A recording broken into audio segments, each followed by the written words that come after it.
मोहतरम ख़वातीन और हज़रात, अस्सलाम वालेकुम। हम उम्मीद करते हैं कि आप और आपके घर वाले खैरियत से होंगे। आज का हमारा जो लेक्चर है वो एक इम्पोर्टेंट लेक्चर है और इससे आगे आने वाले 2 लेक्चर भी इम्पोर्टेंट हैं, क्योंकि ये जो टॉपिक है ये सेपरेशन ऑफ बांग्लादेश के ऊपर है, सेपरेशन ऑफ ईस्ट पाकिस्तान के ऊपर है, और इसको हमने टाइटल दिया है द ईगो इश्यूज़ का। पाकिस्तान अफेयर का लेक्चर नंबर 55 है।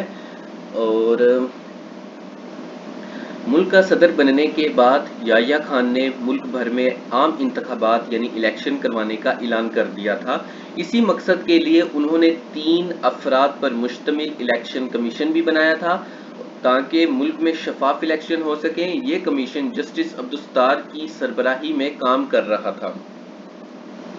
इंतखाबी पर्चियां यानी इलेक्टोरल रोल्स उर्दू और बंगाली दोनों ज़बानों में छपे थे ताकि मशरकी और मगरबी पाकिस्तान के लोगों को वोट डालते हुए कोई परेशानी ना आए। तो मशरकी पाकिस्तान के लिए वोट डालने के लिए पर्ची बंगाली ज़बान में थी, जबकि मगरबी पाकिस्तान के लिए सब कुछ उर्दू में था।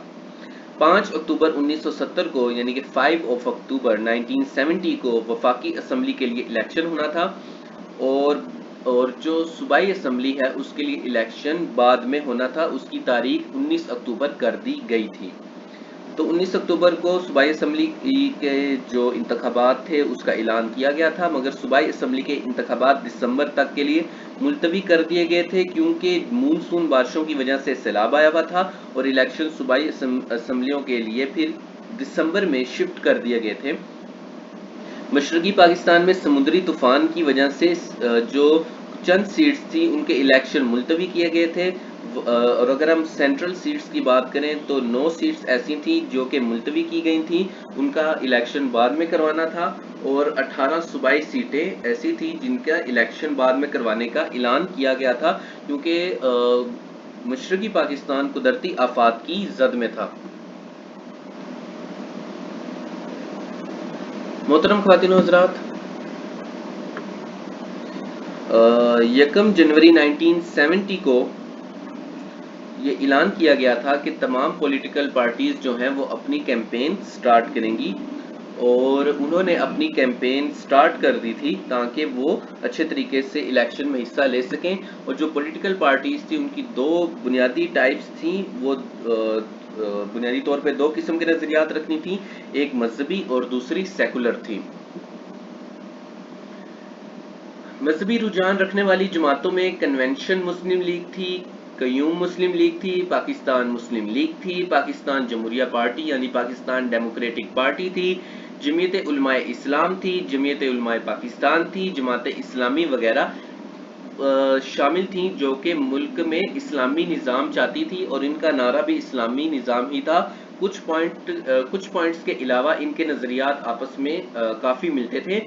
याह्या खान और उनकी हुकूमत इन मजहबी सियासी जमातों के साथ हमदर्दी और शफकत रखते थे, और सेकुलर जमातों में 2 जमातें वाजिया थीं, पॉपुलर थीं, जिनमें जुल्फ़िकार अली भुट्टो की पाकिस्तान पीपल्स पार्टी और शेख मुजीबुर रहमान की अवामी लीग शामिल हैं, और असल मुकाबला भी इन्हीं दोनों के दरमियान था।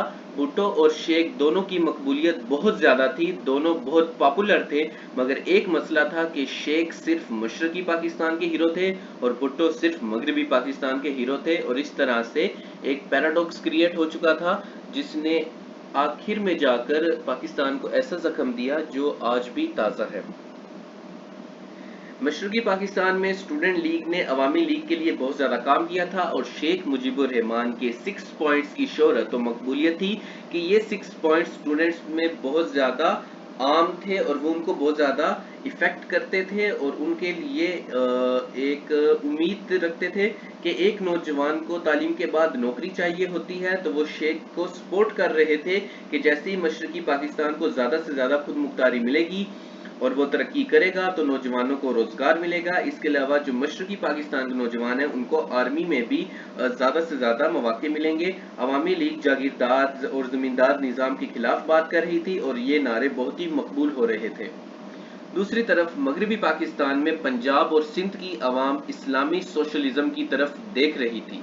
भुट्टो उनके लीडर थे, भुट्टो भी अवामी बातें कर रहे थे और वो मसला कश्मीर पर बहुत ज़्यादा बात कर रहे थे, जबकि अवामी लीग के लिए वो कोई ख़ास मसला नहीं था। پاکستان پیپلز پارٹی کا نعرہ تھا کہ روٹی، کپڑا اور مکان، جو کہ بہت مقبول ہوا اور پاپولر ہوا۔ بھٹو نے معاشی خوشحالی کا وعدہ بھی کیا تھا اور لوگ ان کی طرف امید سے دیکھ رہے تھے، جیسے بنگالی جو لوگ تھے وہ شیخ کی طرف امید بھری نگاہوں سے دیکھ رہے تھے۔ دونوں سیاسی جماعتیں مختلف قسم کی سیاست کر رہی تھیں۔ پاکستان پیپلز پارٹی روٹی، کپڑا، مکان کے ساتھ کشمیر اور عوامی باتیں کر رہی تھی، جبکہ عوامی لیگ 6 پوائنٹس اور مشرقی حصے کے حقوق پر بات چیت کر کے سیاست کر رہی تھی۔ عوامی لیگ کھل کر بات کر رہی تھی کہ مغربی پاکستان نے مشرقی پاکستان کو اپنی کالونی بنا رکھا ہے اور وہ خود کو ہم سے اعلیٰ اور ارفع سمجھتے ہیں۔ اس طرح پاکستان کے دونوں حصوں میں ایک دوسرے کے لیے کینہ اور بغض پیدا ہو چکا تھا، اور جو کہ بہت ہی زیادہ خطرناک تھا، اور اس کے نتائج بعد میں واضح بھی ہوتے چلے جا رہے تھے۔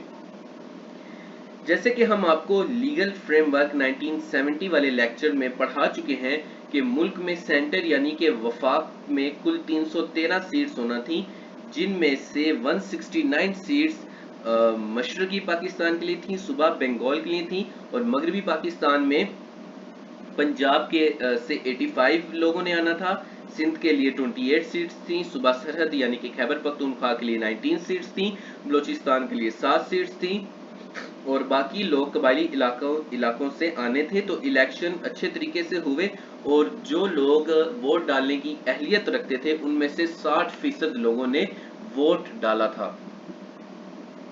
نتائج نے ملکی سیاست کو ایک عجیب صورتحال میں ڈال دیا تھا، اور ملک کے دو حصوں میں مختلف سچویشنز پیدا ہو چکی تھیں۔ مشرقی پاکستان میں عوامی لیگ کامیاب تھی، اور مشرقی پاکستان میں پاکستان پیپلز پارٹی کامیاب ہوئی تھی۔ اور اس کے بعد جو کچھ ہوا وہ آج بھی پاکستان کے دل پر ایک زخم ہے۔ مشرقی پاکستان سے عوامی لیگ نے 160 سیٹس حاصل کی تھیں، جن میں سے 7 سیٹس مغربی پاکستان سے حاصل کی گئی تھیں، جبکہ صوبائی الیکشن میں سے عوامی لیگ کو مغربی پاکستان میں سے ایک بھی سیٹس نہیں ملی تھی، اور دوسری طرف پاکستان پیپلز پارٹی مغربی پاکستان میں جیت چکی تھی۔ پاکستان پیپلز پارٹی مغربی پاکستان سے 81 سیٹس جیت چکی تھی، اور مشرقی پاکستان سے اس کو ایک بھی سیٹ نہیں ملی تھی۔ لیگل فریم ورک کے مطابق 120 دنوں میں ملک کا آئین بنانا تھا، مگر یہ سیاسی لوگ اپنی انائیں ایگو لے کر بیٹھ گئے، اور بھٹو اور شیخ دونوں ہی آپس میں بیٹھ کر بات چیت نہیں کر رہے تھے، اور پاکستان سیاسی طور پر کمزور ہوتا چلا جا رہا تھا، اور اس کے بعد جو کچھ ہوا وہ پاکستان آج تک نہیں بھول سکا۔ اور جو اصل مقابلہ بھی تھا وہ ذوالفقار علی بھٹو اور شیخ مجیب الرحمان کے درمیان تھا، اور اگر اس وقت بات چیت کر لی جاتی اور معاملات آپس میں بیٹھ کر حل کر لیے جاتے تو تاریخ کچھ مختلف ہو سکتی تھی۔ اگر بنگلہ دیش نے علیحدہ ہونا بھی تھا، مشرقی پاکستان نے علیحدہ ہونا بھی تھا، تو وہ کچھ سسٹمیٹک طریقے سے ہوتا، پیپر ورک کے ذریعے ہو جاتا، تاکہ آج دونوں ملک کی جو عوام ہے وہ ایک دوسرے سے اتنی دور نہ ہوتی، یا پھر کچھ ایسا سسٹم بن جاتا کہ وہ اپنے کچھ معاملات میں آزاد ہوتے، لیکن ان کا تعلق پاکستان کے ساتھ ایک رہتا، سمبولک ہی رہتا لیکن رہتا، اور اتنا زیادہ خون نہ بہتا اور معاملات اتنے زیادہ خراب نہ ہوتے۔ تو چینل پر آنے کے لیے اور بار بار ویڈیوز دیکھنے کے لیے آپ سبھی لوگوں کا بہت بہت شکریہ۔ آپ ہمیں فیس بک اور انسٹاگرام پر بھی فالو کر سکتے ہیں تاکہ آپ کو لیٹسٹ اپڈیٹس مل سکیں۔ اگر آپ کو یہ ویڈیو پسند آئی تو لائک شیئر سبسکرائب کریں، اور چینل پر بار بار آنے کے لیے اور ویڈیوز دیکھنے کے لیے آپ سبھی لوگوں کا بہت بہت شکریہ۔ اللہ حافظ۔